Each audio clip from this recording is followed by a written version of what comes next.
Multimedia and Event Sponsorship Sales, Renaud Daniels.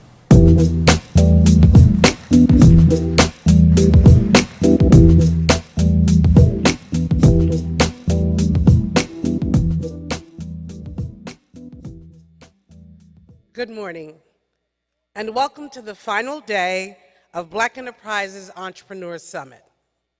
I'd like to begin with a few housekeeping items.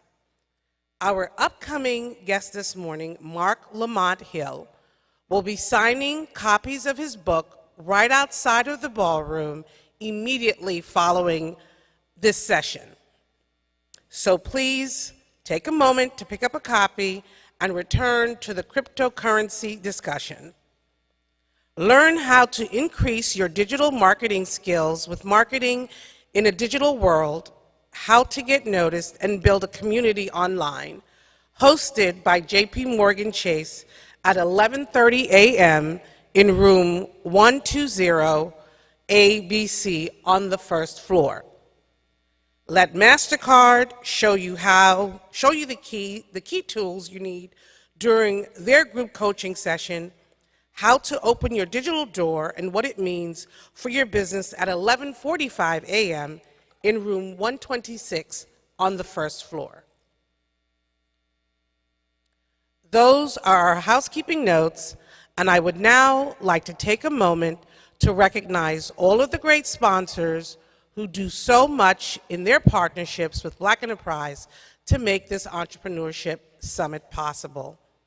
Beginning with our title sponsor. On Wednesday evening, our title sponsor Nationwide hosted our wonderful welcome mixer to kick off the summit. Nationwide also hosted Thursday morning's fireside chat, Driving Entrepreneurship with No Limits, which featured Master P and Rap Snacks CEO James Lindsay and the Hustle Smarter, Not Harder session. Our presenting sponsor, MasterCard.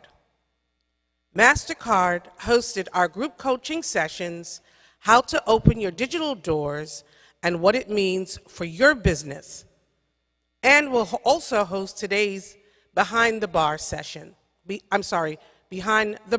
session. Our platinum sponsors, new sponsor Braun, hosted Marketing to Millions, How to Build a Meaningful Brand. McDonald's will host today's session, Finding Your Flavor, Building a Business and Success in the Food Industry. And JP Morgan Chase hosted Marketing in a Digital World, How to Get Noticed and Build a Community Online. Our corporate sponsors, Comcast Rise will host Sisters Inc., Leveraging Your Brand to Build Your Business Today at 4:30 p.m. right here in the ballroom. Walmart hosted Talking Shop one-on-one sessions for supplier inclusion. FedEx, and our newest sponsor, Instacart. Please join me in thanking our sponsors one more time.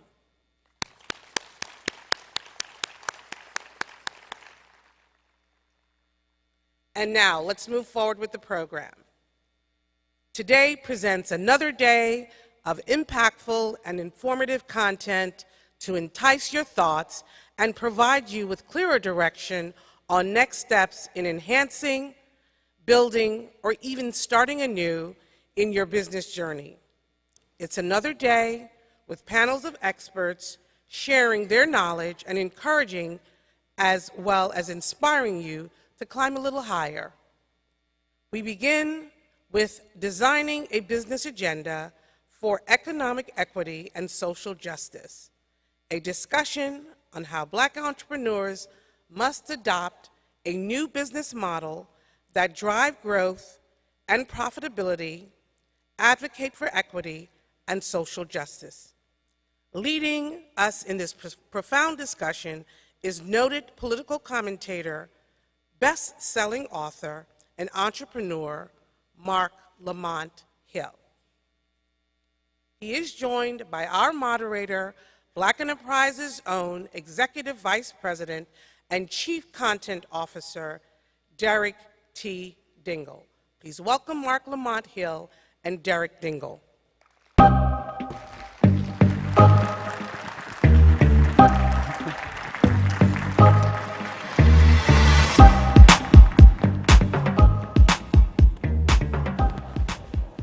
Good morning. Good morning, everybody. How's everyone doing? How have you enjoyed the summit so far? Okay. Well, there's more to come. I'm excited and pleased to talk to Marc this morning. This is going to be a family conversation because Marc was our host years ago for Our World with Black Enterprise. Yes. And this is going to be also a focus on what we can do to drive economic equity and social justice. So, Marc, as we get started, I just wanted to say, one, how you doing, and how's the little one? I am. First of all, I'm good. I'm good. If I look tired, it's because I got a newborn. And he came 10 weeks early, so he was ready for the world before we was ready for him.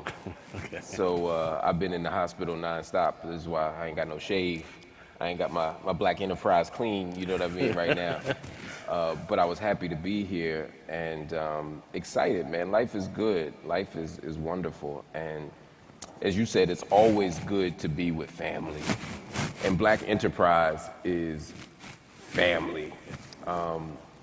Black Enterprise was family before I even worked here in so many ways. As you know, I own a bookstore, Uncle Bobby's, which is outside. And, oh, thank you. And when I named the bookstore, I named it after my Uncle Bobby, Bobby Lee Hill. And one of the reasons why I named it after him is because whenever I would go to my Uncle Bobby's house, he was my introduction to not just critical analysis, but to books. He had E. Franklin Frazier on the shelf. It was a black house. Jesse Jackson's face was on the wall. You know what I mean? It was JFK, but it was Martin Luther King, and it was Jesse Jackson. We talked about things. When we would talk about baseball, I'd be like, I love the Phillies. He'd be like, yeah, but they just started having black players 2 weeks ago. So he would force me to think about things in a certain way. But on that coffee table, Black magazines, Jet, Ebony, and most of all, Black Enterprise. Most of all, Black Enterprise. And so Black Enterprise was my introduction into the idea that black folk can have their own stuff, their own traditions, their own companies, their own institutions, their own voice. So to see the late, great Earl Graves, his picture, whenever I saw it, that inspired awe in me. That was like everything to me. To see what it meant for a man to be able to build something. So when I got the opportunity to work at Black, and I know I don't go long, it's important for me to say this because we often don't thank people when we have an opportunity to. What Black Enterprise did for me what Black Enterprise as a company did for me was extraordinary. And then I had the opportunity to work here, which was another incredible intervention into my life. You know, I got my first hosting job. You know, y'all saw me you see me on BET, you see me on VH1, you see me, used to be at BNC. But before I was any of those places, I was here with Our World with Black Enterprise. And part of why I keep saying enterprise is because Genevieve, Michelle Brown, who's my EP, my boss and the show, when I got here, I didn't know what I was doing. Yeah. And you had so to do it right. I had no, I had no idea how to host a show. Yeah. And so I really cut my teeth here, and they were so disciplined and so patient and so careful with me. And they also told me, stop saying enterprise, say enterprise. So now I make sure I say, Genevieve, I'm going to say enterprise. And I was grateful that Butch Graves, another visionary, a brilliant man, really a genius in business, took the time and had the and gave me the opportunity as a young black man in his 20s, I can't believe it, I was in my 20s then too, to host Our World with Black Enterprise, to give me an opportunity to interview celebrities, politicians, activists, to finally use my voice and my vision to help tell stories of black people. And so again, my Uncle Bobby, of course, he was born in 1917, he died in 1994. But I know that he saw this, and I know that he was proud. And so everything we're doing today, for me, is overwhelming in terms of how much of an honor it is to be here with my Black Enterprise family. Let's give him a round of, let's give Marc a round of applause. Yeah, we stand on the shoulders of family and stand on the shoulders of our heroes.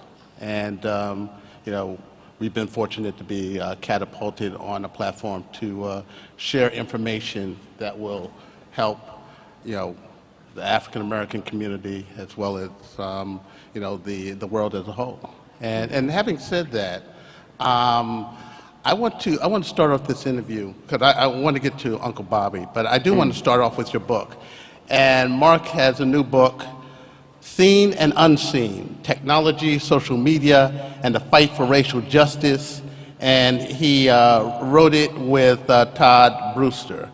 And it's an amazing book because it shares how images and technology has driven social justice movement for centuries. He starts with Ida B. Wells and the anti-lynching campaign, talks about Martin Luther King Jr. and the civil rights movement, and up to today, the movements that have grown out of, Black Lives Matter, Trayvon Martin, and, just, 2 years ago, George Floyd. And it's just really amazing to talk about the power of media and the power of social media in terms of driving movements and messages. So having said that, share why you decided to write the book at this moment, and what impact do you expect to have with this book? The impact part is easy. I want all y'all to buy it. So go out to that table, support black business, support my enterprise. But in seriousness, I wrote this book because, like a lot of you, probably all of us, I was trying to make sense of a moment. And my co-author, Todd, was trying to make sense of a moment. He's a historian. I'm an anthropologist. We think about things a little bit differently in terms of how we approach a question, but we both were trying to figure this thing out. What were we trying to figure out? We were trying to figure out the moment where George Floyd is killed. We were home. All of y'all were home just about. If you had a job, you were working from home. It's the middle of a pandemic. And we were trying to figure out why suddenly the streets of Philadelphia were on fire, the streets of Minnesota were on fire, the streets of Atlanta and New York were on fire. Why was the world up in arms thinking about and protesting the murder, we can say murder because he was convicted, the murder of George Floyd? And the reason why I say that is because Black death happens every day. Our sons, our daughters, our mothers, our fathers, they are killed every single day, sometimes by police, sometimes by vigilantes, sometimes by each other. But we die every day, and every day does not spark the same outrage.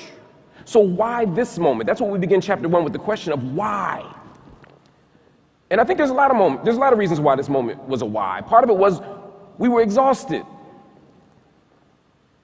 The pandemic had forced us into our houses. It had created these gaps between the have-gots and the have-nots. We talk about social distance and washing your hands and wearing a mask as the solutions to the pandemic, but what that doesn't reflect is the economic divide that makes it challenging to be that responsible. It's easy to say work from home when you got Zoom and internet access and a computer. It's easy to say stay 6 feet apart when you live in a house that got more than one room, but what do you do when you're in the Richard Allen projects? What do you do when you're in Cabrini Green in Chicago? What do you do when you're in Marcy projects? What do you do when you don't have the luxury of doing that? It's easy for me to say I'll call into the meeting. What do you do when you work at the big box retailer? What do you do when you got to be the person delivering the goods that we order online, risking our lives? What does it mean to be at Tyson Foods on the line because the nation said we cannot have a chicken shortage, and so you're on the front line getting COVID, no mask provided to you, no medicines provided to you, and then when you get sick, what do? They fire you because they say you missed too much work. This is our reality. This is our backdrop. So we were tired of that. We were tired of watching our mothers and fathers die. We were tired of being told there's no ventilators enough for you. We were tired of being told we didn't have enough, but we were also tired of dying. We heard about Breonna Taylor. We didn't hear enough, but we heard about Breonna Taylor. We were begging for Ahmaud Arbery's killers to be investigated. This is our backdrop. So by the time we get here, in a week where Christian Cooper, a Harvard graduate, bird watcher, ain't no safer Negro in America than a Harvard graduate bird watcher in Central Park on Memorial Day. Whiteness is still weaponized against him. He had the nerve to tell her to put a leash on her dog. The audacity of a Negro speaking in public and asking somebody to follow a rule that's on a sign. With all the barbecue Beckys and Karens out there, one Negro decided to say, put a leash on your dog so I don't get bit, and she threatens to weaponize whiteness against him. This is our reality. So when George Floyd is killed and we got to watch it on tape, not for a minute, not for 5 minutes, but over 9 minutes. It was like a still image of that knee on the neck. It was like a metaphor of black folk in America saying, get your knee off of my neck. But it also had the power of video because we got to watch it live. They couldn't lie about it. They couldn't say he fought back like Trayvon Martin. They couldn't say he was walking through bullets like Mike Brown. They couldn't say any of that. They had to look at that boy or that man on the ground for 9 minutes and watch the life be squeezed out of him as he cried for his mother. So yeah. We had to figure out why. And the world was watching. The world was watching. The pandemic stopped the world, and they had to watch this barbaric act. Yeah. And if you had any humanity, and it reminds me of when Martin Luther King and John Lewis were marching, and you saw the dogs that were put upon civil rights demonstrators. And the world watched on television. Yes. Now the world watched on television because you had this bold young lady who filmed this act. Darnella Frazier. And she was going to, she was just taking her 9-year-old cousin, to the store. But she had the courage and the foresight to film that act. She had more courage than them officers who watched him get killed and didn't do a thing. Exactly. One thing that was really telling about your book is that through these images, we're experiencing trauma in real time. Yes. But at the same time, Black death is being normalized because we're seeing so much of it. Yeah. Share your insight. That's the challenge of capturing this stuff. And you said something important, right? Darnella Frazier's a hero. She captured these images. 31 years ago, Rodney King was killed, and someone had to capture that image. When Walter Scott is shot in the back in South Carolina, running away from the police, someone had to, Fidel Santana had to take the video. People are putting their lives at risk to tell these stories. And the stories have an impact, as you said. And I want to take just a quick step back because you said something so powerful that I don't want us to overlook.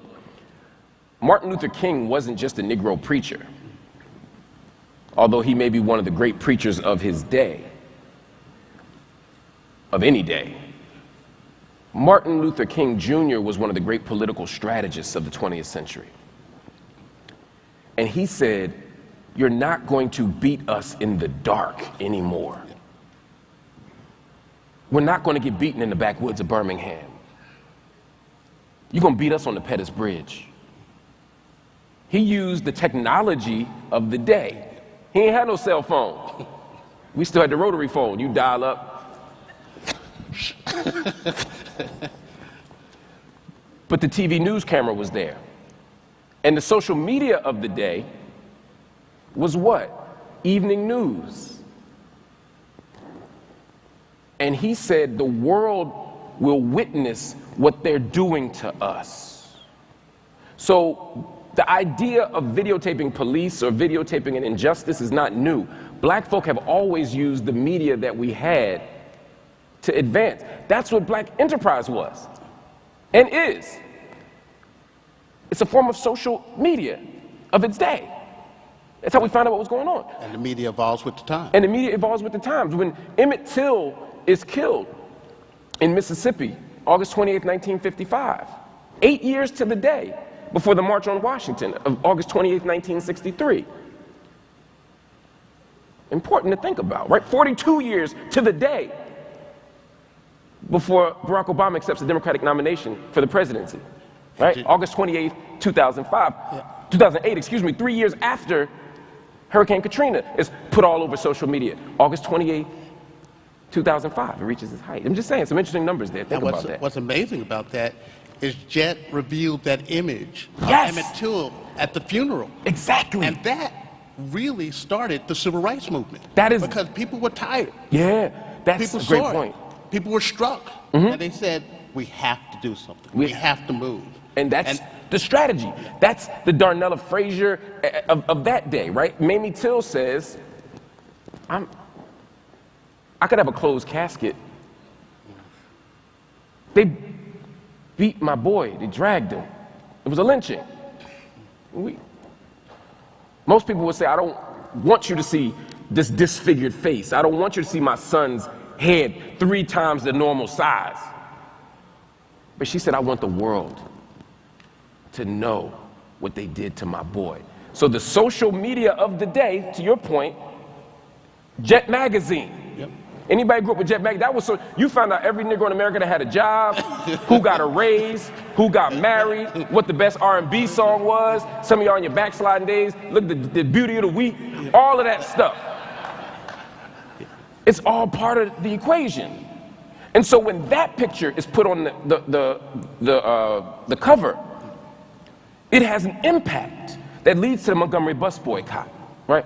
And it's important, though, to think about this. It's not just the image, it's how the image is used. That's a responsibility that all of us have as business owners, all of us have as activists, as citizens. It's not enough to have the image, it's how you describe the image. The lynchings that Ida B. Wells took pictures of outraged the liberals. They outraged other black folk. But those same images were postcards. People would go to lynchings. It was the first national pastime. They would use the lynchings and take postcards and show them to their friends. They would take Negro body parts, pinkies, and have them as souvenirs. So it's not enough to just have the text. As Jesse Jackson told me, text without context is pretext. You need the context. And so the context here is to show what the world is doing to us. And so black folk throughout history have always been strategic about how we use technology and how we use media to tell our story. But the key is that we must tell our story. Because if somebody else tells that story, that lynching is a picnic. To somebody else, Rodney King was a monster taking PCP who would have tore up LA if not for those brave police officers. And just as you talk about using social media to show these images, social media is conversely used to paint a different picture of us. Boom. to villainize the victims, Yes. to have conversations to drive, white supremacist thought. For example, we saw the horrific massacre in Buffalo. But 30 minutes before that massacre, Peyton Gendron, he had a private chat on Discord to talk about, the white racist theory of replacement theory. Yes. That's the theory they need to be worried about. Everybody worried about critical race theory. Critical race theory ain't shot nobody. Yeah. So share with us, how do you address that? How do we address that? How do we combat that? How do we ensure that, our message is out there? Because the pendulum is swinging now, and from the last 2 years, we were at a point where this moment, in terms of protests, was supposed to be different. But, is that sustainable? Is the movement still sustainable? Are the sentiments still the same as it was 2 years ago, as we looked at the outrage and that came out of George Floyd? Yeah, there's a couple great questions in there. The first thing that you said is really important, which is that these technologies and tools that we have at our disposal don't have politics attached to them. They don't have ideologies embedded in them. Y'all on Black Twitter, so that's what y'all talking about. Y'all talking about, say her name, and y'all talking about who slept who at the Oscars, and y'all talking about who the greatest basketball duo is, and so forth and so on, right? That's what y'all talking about, right? Other people are talking about replacement theory. Yeah. Other people are saying that schools are being taken over by radical critical race theory. Other people are narrating their lives in their way too. So the technology is only as good as the uses to which we put it. So that means that we have to be intentional about how we produce content, how we curate our content, how we narrate our content. We cannot just assume that, because to your point, have to be strategic. You've got to be strategic, right? And we got to know what other people are saying in the same spaces. Because Kyle Rittenhouse, as I talk about in the book, was in Kenosha, and we look at this crazy guy coming out here looking for trouble, shooting people. But on his live feed, which is manipulated because they say it's live, so it has to be real. But then when he adds his elements, he adds his context to it, he looks like a patriot who's coming to save America from these crazy radical activists, these anarchists. So you can have the same image. And walking past the National Guard while doing it. Exactly. And police saying, thank you for your help. Yeah. Right? Because different people have different stories of the same incident. So that's important to think about. The other piece of what you asked, which I think is important, is, has the pendulum swung?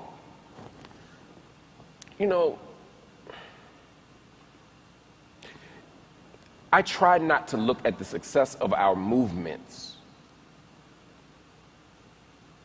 by or based on the media representation of it. Okay.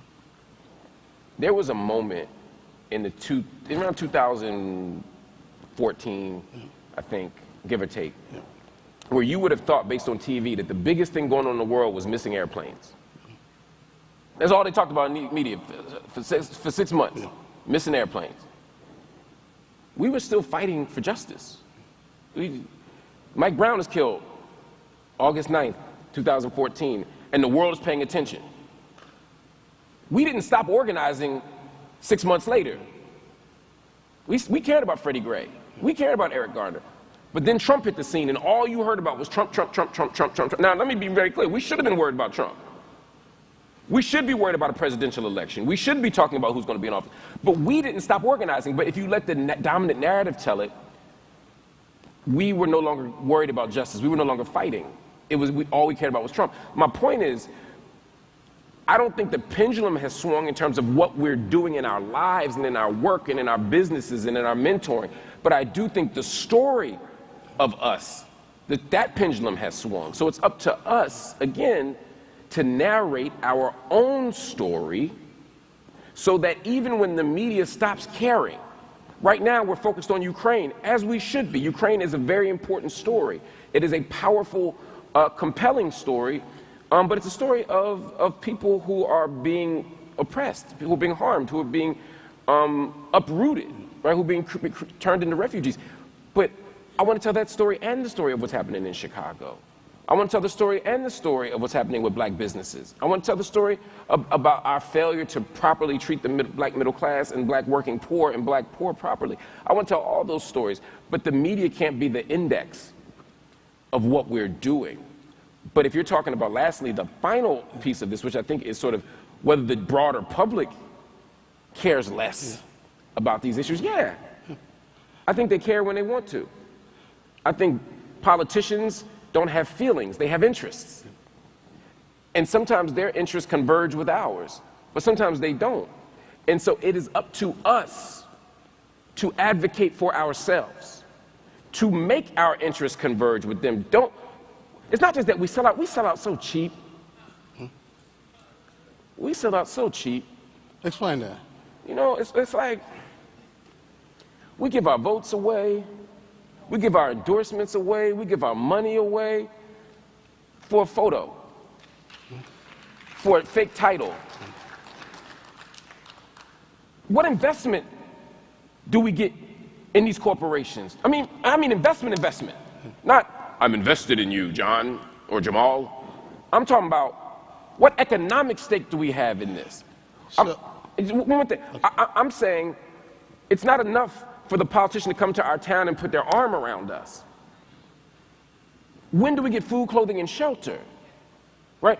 We're giving our votes, we're giving our endorsement, we're giving our support, we're giving our money, we're giving our love, we're giving our energy, we're giving our labor to people who don't have our interests in mind. And it's fine. That's the way capitalism works. Companies don't have feelings, they got interests too. So if you're going to give your vote away, at least make sure that you get what you need in return. If you're going to partner with corporations and do things, don't let them give you a pat on the back and a slogan for Juneteenth one time. Make them have a long-term investment in getting black people in the business, on the board, in the corporation. Make them do more than just a symbolic gesture.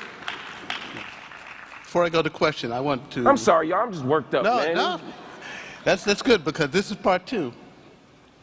You know, you have a room full of entrepreneurs. This is the Entrepreneur Summit. Yeah. What can business owners and what should black business owners do to, you know, sustain the moment into a movement? And let me make some reference points. Please, yeah. Black Lives Matter. After, you know, that's Trayvon Martin, there was an outpouring of let's use our economic strength. And we had the Bank Black movement. You know, don't hear anything about that anymore. Fast forward to George Floyd, we had corporation after corporation making announcements of commitments, you know, because they were going to address systemic racism. And a large part of those initiatives and pledges dealt with black business ownership, scaling up, supplier contracts. What should the people in this room, or what can the people in this room do to sustain those efforts, whether it's buying black, banking black, or on the other side, ensuring that corporations make good on their promises? Yeah, that's a great question. I think the first thing we have to do is invest in us. We got to invest in us. I promise, again, I own a black bookstore. I sell the book at the best price I can. I promise you, I'll tell you right now, if you go on Amazon right now, you can find my book cheaper. You absolutely can. Now, I think there's some things that my store gives you that Amazon doesn't. But if you're trying to save money, I promise you, you can get it cheaper at Amazon. But at some point, the $2 you save at Amazon, or the 50 cents you might pay more to support the black corner store, or the black dry cleaner that can't operate at the scale of the big businesses, has to be worth it to you. right? We got to be worth it. We got to be worth it. So we have to begin with a fundamental commitment to us that's not driven by economic logic. In other words, I'm not saying now go and pay $20 for a hamburger because it's a black-owned hamburger. I'm just saying it might be okay to pay $5 for a $4 hamburger if we can keep black businesses and black jobs and keep black dollars in black communities, because it's not just about giving the hamburger shop the extra dollar so that they can meet overhead. It's also about them creating living wage jobs. What I'm able to do at Uncle Bobby's is not just sell books and coffee, which we do, right? I also give everybody a $15 minimum wage, even high school kids. I can't do that if y'all go to Amazon. You get what I mean? Yep. Almost all of our vendors, to my knowledge, I'm just saying almost, just to be safe in case one of y'all are trying to fact check, but at least 95% of our vendors are black. And black owned we operate with, the candle makers, the sandwich shop, everybody honestly, but the coffee beans, but the coffee farmers who produce our beans are from Haiti, right? So Genevieve will be happy again. So we have an investment in not just charging $2 for a cup of coffee that maybe you could get at the Wawa or the 7-Eleven for $1.80. It's about making sure that money spreads. So where you spend your money is a political act. How many of you have a subscription to Black Enterprise? Right. See, all y'all hands should be up. Everybody today should go and get, whether it's a digital subscription or online subscription, whatever kind of subscription is available, you should get one. It's an investment. Because you can't have an entrepreneur summit if we're not invested in the broader context of black enterprise, which is black advancement for decades. This is part of what it means. So we have to invest in us. That's the first thing, right? That means as entrepreneurs and business creators, you have to invest in black people. People come to Uncle Bobby's and say, why you spend all this money in furniture? Why'd you spend all this money on the aesthetics of it, right? I said, because black people deserve beauty too. Black people deserve beauty too, right? I could put up some IKEA furniture and sold y'all some cheap coffee. People probably would have bought it. But we deserve that. People say, why'd you put it downtown in the fancy area? Why would you put it in Germantown? Because we can't complain about gentrification and say, I don't want the sign of a good neighborhood to mean a white neighborhood. And I don't want the sign of a white neighborhood to mean that that's when you get the spa and the coffee shop and the dance studio and all the stuff that our babies need too. We have to control that. Yes, but we got to believe in us. You hit the nail around there. We got to control it. And we can with our money. But as y'all know, our dollar leaves our community faster than any dollar of any racial or ethnic group in this country. We can't wait to go somewhere else to spend that money. We just think that white people's ice is colder and water is wetter, and it is not. So that goes to the pledges. So the pledges is about doing business. And then even conversely, you talk about doing business with African Americans doing business with one another, but also us doing business with those companies and corporations that respect us and that invest in our community. And that's what the pledges were supposed to be about. Mm-hmm. But as you said, and as your book communicates, you can't just let those statements waft out in the ether. Yeah. You have to call them on it. You have to ensure that they're going to live up to their agreements, live up to their word, live up to their creeds. Accountability. Everybody came out with a Black Lives Matter statement, a We Love Black People statement in 2020. Everybody said we're going to invest in diversity. That's the big buzzword now, diversity, equity, inclusion, DEI. But again, what does that mean 2 years later? Did those companies hire a black person, or did they create internal mechanisms? One of the things we talk about in this book, in the chapter on the campaign, is what it means to create a long-term campaign, right? We had a demand that the McMichaels be brought to trial and to justice for killing Ahmaud Arbery. We had an online campaign. We kept watching. We made Trayvon Martin's killer get arrested. Otherwise, George Zimmerman wouldn't even been arrested.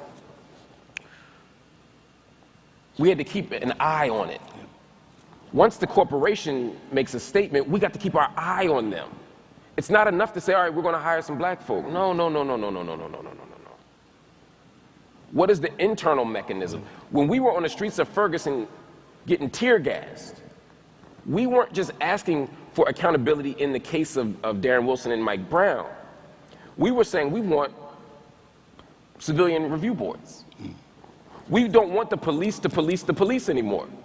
Because guess what? If the police police the police are always going to say, you know what, we didn't do it.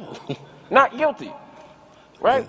The blue wall. Yeah, I mean, the blue wall, right, because there's no outside context. You're asking your homie, you know what I mean? Can you imagine a dude coming home at 3 in the morning, his wife saying, where were you? I was at a prayer meeting. I don't believe you. Oh, ask my frat brother. Right? And if they accuse, you know they lying.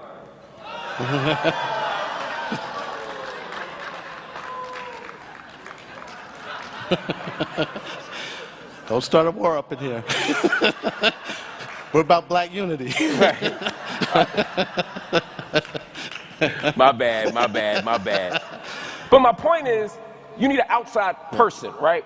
That's what we had to demand in order to get justice. And you notice they'll say, oh, we'll fire this person, we'll arrest this person. But what we won't do is create a mechanism of accountability that persists. The reason I'm making this connection is to say to corporations, they'll say, oh, we'll hire a black person. Oh, we'll do a Juneteenth campaign.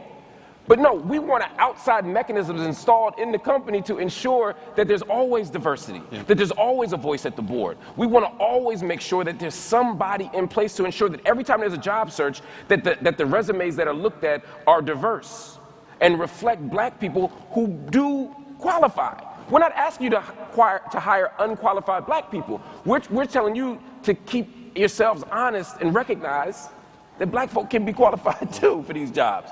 Right? And so that's the bigger demand that we have to make to take it from moment to movement is we need long-term mechanisms of accountability. We need long-term commitments from corporations. And lastly, we need to apply pressure and penalty when they don't give it. Don't be so happy that your favorite company has a campaign or a commercial with a rapper on it. Don't be excited that your favorite influencer is on social media bragging about this company. That might make you feel good by proxy. But the deeper thing is, how much money have they invested in our schools? How much money have they invested in a community garden? How much money have they invested in scholarships? How much money have they invested in reproductive health? How much money have they, because they speak out against what they want to speak out against, right? I want them to speak out against the Don't Say Gay bill. I want them to speak out against women's reproductive rights. I mean, I want them to speak out against the assault on women's reproductive rights. Let me be clear, because I don't want to be on TMZ today. We have to protect women's rights. We have to protect women's bodies. And the companies will speak out against some of those issues. There are companies that spoke out against gay marriage, the Hobby Lobbies of the world, right? But now we need them to speak out against death in the street. We need them to speak out against people being killed in Buffalo at a supermarket. We need them to speak out against the assault on our education system. And they can't be short-term quips. They got to be long-term strategies and investments. Okay.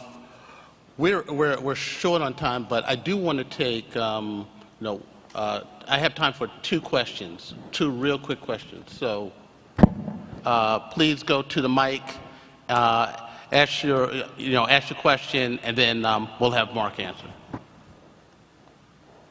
I'll try to give shorter answers and running my mouth. And if there's 3 people, I'll answer whoever comes up. I'll answer more quickly if I need to. I want to make sure these people get heard. Hi, my name is Terry L. Hope, and as an alumna of Delaware State University, I would like to know your opinion on the situation with the lacrosse team. Ooh. I think this idea. And of course the story, you got this lacrosse team that's being stopped by police, black lacrosse team. And initially, when they were stopped and searched, the police said, oh, we didn't go through their bags, we didn't rifle through their bags, we didn't do any of that stuff. Turned out they did. Again, the videotape showed that they did. It's a fascinating thing. Even police own tape sometimes shows what they do. They so used to lie, check the tape, nothing happened. Then they check the tape, and it's... I thought it was my taser. Right. But you know why they do that? Because it worked. Okay. they still riding high on Riding King. 90, you know what I mean? They beat somebody on tape, 5 of them, and beat the case. Yeah. So they know that our lying eyes are less persuasive than their word. But my point is, I think what we saw in that case is an example of what we see every single day, which is the criminalization of black youth. And the police don't find black scholars legible. They can't figure out why are they on a bus? Are they drug dealers? They got these sticks. Are they a gang? No, they're a lacrosse team, bro. But despite those things, they still can't see them as anything other than criminals, right? And the due process that they're entitled to, the ability to not be illegally searched and seized or wrongfully imprisoned. I'm throwing these terms out there because these might be the terms that they use in the civil suit they're going to have. It's as if we're not afforded those things. And what makes me frustrated at watching that happen to those wonderful black scholars from a wonderful HBCU, shout out to all the HBCUs out there, what frustrates me about them is that there will be people out there who will say, well, the police were just doing their job. They must have had a reason to search. We're still continuing to give people the benefit of the doubt who are demonstrating there should be no doubt. There's no doubt. These young black men, and oftentimes in the streets, black women, are being criminalized just for being young, black, and outside. And that's something we can't allow. Let's go to the next question, please. Good morning. My name is Dr. Kamika Campbell, host of the Black News Beat out of Harrisburg, Pennsylvania. And you talked about telling stories. I'm a little tall for this. You talked about telling stories. And I am finding that the 2020 effect is wearing off. And as we are telling our stories and we are trying to do this work, it is becoming more difficult and more difficult now that we are a couple years out from 2020 to do the work and to tell the stories. So just want to know what words of wisdom, you talked about holding companies accountable. How do you hold a dominant culture accountable to the stories that you want to tell and the information that you want to put out into the world about black and brown people? Yeah. It's a great question. One, I don't think we should wait for the majority of the culture to come on board for us to do the work that we need to do, right? If you would have taken a poll August 27th, 1963, the day before the March on Washington, incidentally, the day that W.E.B. Du Bois passes away, on civil rights, the majority of us said, not yet, right? It's not time yet. This is what Nina Simone was singing about in Mississippi, goddamn. Right? Too slow. So the majority never is on board until they are. So for me, my goal as a journalist and as a storyteller and as a scholar is not to wait and be a thermometer. Right? I don't want to take the temperature of the country. I want to be a thermostat. I want to change the temperature of the country. So that means that I might be speaking to a smaller slice of people, but that smaller slice, if they're engaged, will help the movement grow. Now, to do that, that means that you might not be doing it on NBC, ABC, CBS, Fox News, what have you, right? You might be doing it on YouTube. You might be doing it on some other platform. And the majority culture will not tell your story right away. The majority corporate media won't tell your story right away. But you can tell your story. And what makes this moment I'm thinking about even the difference between now and when I started hosting Our World with Black Enterprise, right? Just over a decade ago, almost more like 14 years ago, right? Think about how much more powerful and pervasive YouTube is right now. Most people here, how many people here watch The Breakfast Club? At least one episode. Right. I bet you none of you watch it on Revolt TV. Exactly. You watch it on YouTube. How many of you watched Kevin Samuels? You watch him on YouTube, right? If I were to name most of the stuff you watch it on TikTok. I'm Red Table Talks. I know it's at least one episode of that y'all waiting for. Yeah. Facebook. So the way we access information in some ways is broader, but you can also go live on Facebook. You can also make a YouTube clip. You can also stream live on IG. So we can tell our stories, and instead of waiting for the big media to tell our stories, we tell the story and let them catch up. When we were getting tear gassed in Ferguson, the main people on mainstream media were telling us that we weren't, that it was smoke. Now, we knew it was tear gas. Ain't nobody been tear gassed and think it was anything but tear gas. You don't confuse tear gas. But it wasn't until our streams went live that the dominant media had to change their story. We didn't have to wait for them anymore. We could tell our story. Philando Castile was able to narrate his story, right, on Facebook Live. Alton Sterling was able to tell his story on social media, and then the media caught up. So we have to be the front runners, the vanguard of new media. But what does that mean? It means you might not get the big journalist job. You might not get the 6, 7, 8-figure job. It means that you might have to make some different moves. But everybody want to go to heaven, don't nobody want to die, right? You're going to have to make some sacrifices if we're going to build something that is not yet. But when you build it, the other stuff will come, the money will come, the dominant culture will come. But it's about accountability, and it's about sharing our stories, sharing our challenges. And I say what everyone in this room can do. If you're not at that moment with that camera, you can share your challenges with Black Enterprise. Yes. Because our mission, our historic mission, has been to advocate for Black business, to uncover, inequitable situations. We were out front in terms of, for example, board diversity and get more Blacks on boards. Our exposure of those companies that did not have Black board members enabled us to go from 38% of Black board members on the S&P 500 in 2013 to now 80% today. Wow.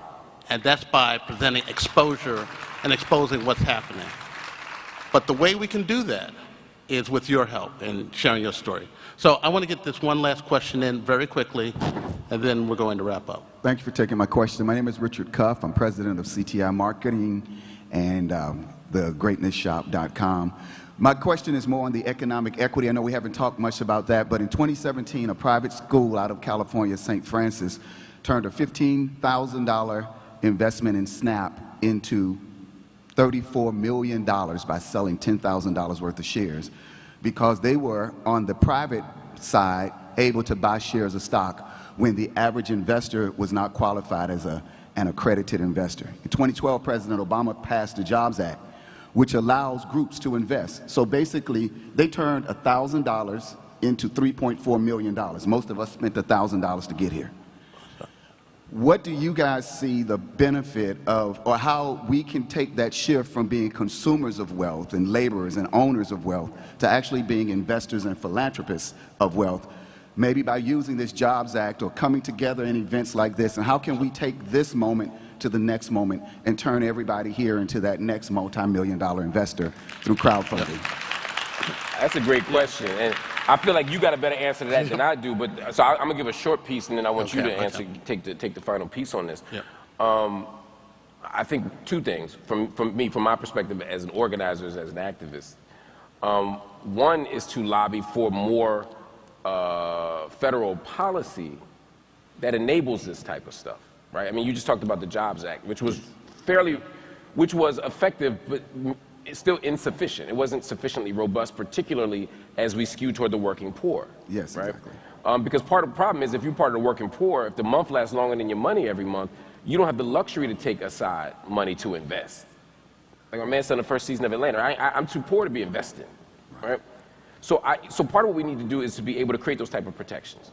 We need to be able to take away some of the shackles that are put on middle-class investors and that are never put on corporations and the 1% or even the 5% or even the 10%, right?